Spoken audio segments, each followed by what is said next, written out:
Diqqat, aholiga tezkor xabar. O'zbekistonda ayrim doktorantlar stipendiyasi 1,7 baravar oshiriladi. Assalomu alaykum qadrli tomoshabinlar, kanalimizga xush kelibsiz. Videodan to'liqroq xabardor bo'lishni istasangiz, oxirigacha ko'rib, like va podpiska tugmalarini bosib qo'yishni unutmang. Diqqat qiling.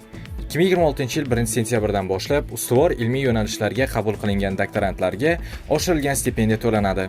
Prezident farmoniga ko'ra, bunday doktorantlar bazaviy stipendiyaning 1,7 baravar miqdorida stipendiya oladi. Shuningdek, ilmiy tadqiqotlarga kerak bo'ladigan asbob-uskunalar, reagentlar, boshqa ilmiy jihozlar xaridi uchun har oy qo'shimcha mablag' ajratiladi. Doktoranturaga ajratiladigan qabul kvotasining kamida 60% ustuvor ilmiy yo'nalishlarga beriladi.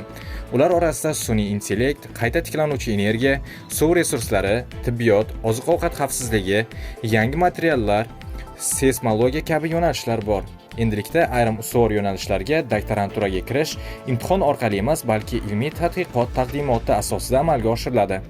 Tayanch doktoranturaning birinchi yilida ilmiy meteorologiya, akademik yozuv, statistika va ma'lumotlar tahlili kabi fanlardan maxsus mashg'ulotlar o'tkaziladi. Ilmiy rahbarlarga ham yangi talablar qo'yiladi. Ular doktorant yo'nalishi bo'yicha ilmiy tajribaga ega bo'lishi kerak. 2027-yilda yana bir qator o'zgarishlar kuchga kiradi.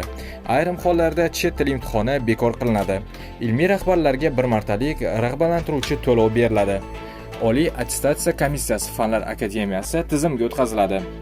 Xulosa qilib aytganda, yangi tizim orqali O'zbekistonda ilmiy kadrlarni qo'llab-quvvatlash, doktorantlar uchun sharoitlarni yaxshilash va ustuvor ilmiy yo'nalishlarni rivojlantirish maqsad qilingan. Do'stlar, shu va shunga o'xshash yangiliklardan birinchilardan bo'lib xabardor bo'lishni istasangiz, kanalimizga obuna bo'ling va bizni kuzatishda davom eting.